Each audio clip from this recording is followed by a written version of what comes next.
શારદીય નવરાત્રનું મહત્વ.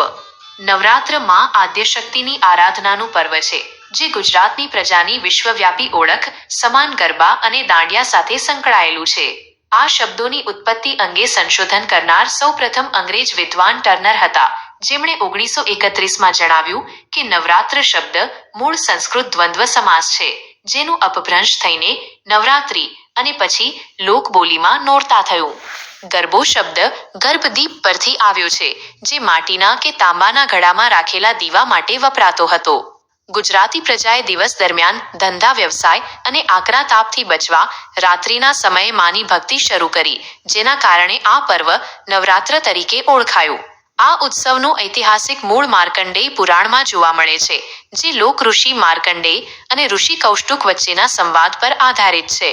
આ પુરાણમાં વર્ણવેલ સ્થળો આજે પણ નર્મદા નદીના કિનારે અસ્તિત્વ ધરાવે છે.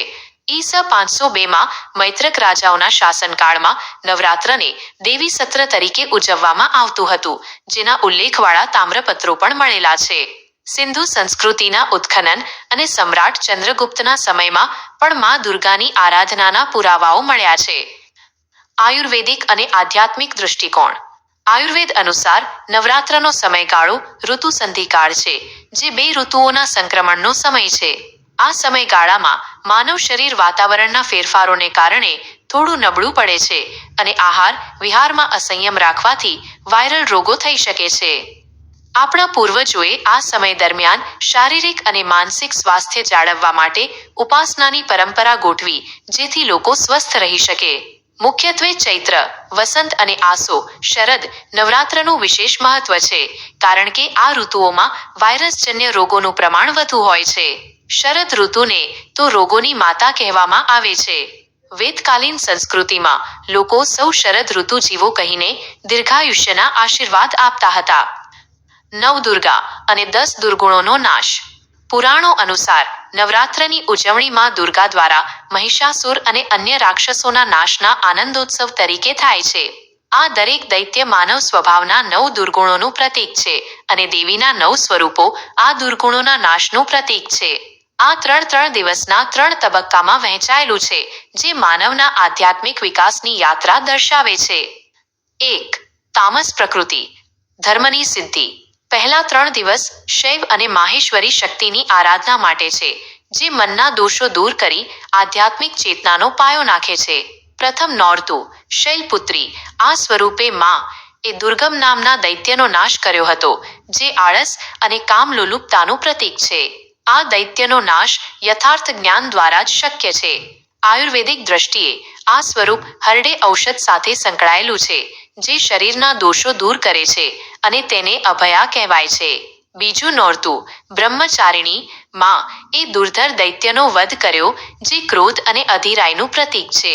આ સ્વરૂપ શાંતિ અને ધૈર્યનું પ્રતિનિધિત્વ કરે છે.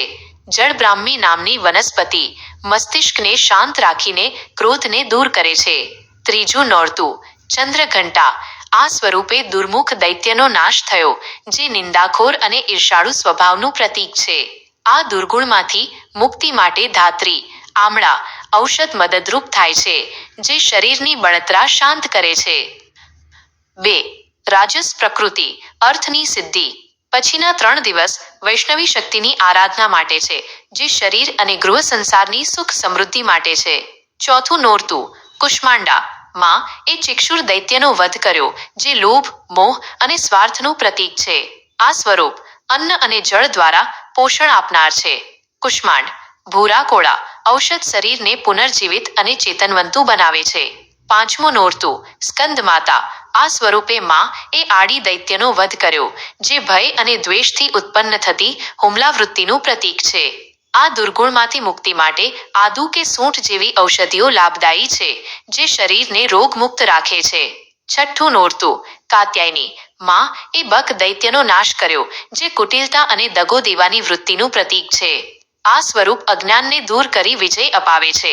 લીલું કરિયાતું આ વ્યાધિના મૂળ કારણને દૂર કરી શરીરને શાંત અને સ્થિર કરે છે. આ દિવસે નવપત્રિકાનું પૂજન પણ થાય છે. 3. સાત્વિક પ્રકૃતિ. કામની સિદ્ધિ.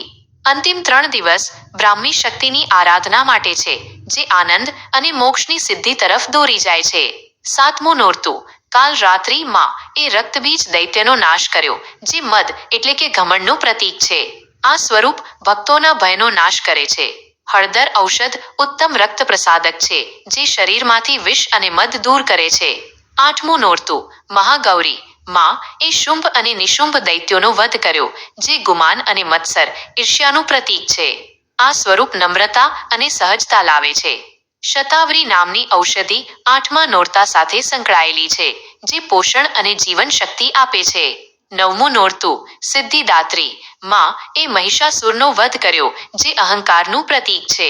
આ સ્વરૂપ હર્ષદ માતા અને હરસિદ્ધ તરીકે પણ ઓળખાય છે, જે સર્વ સિદ્ધિઓ પ્રદાન કરે છે.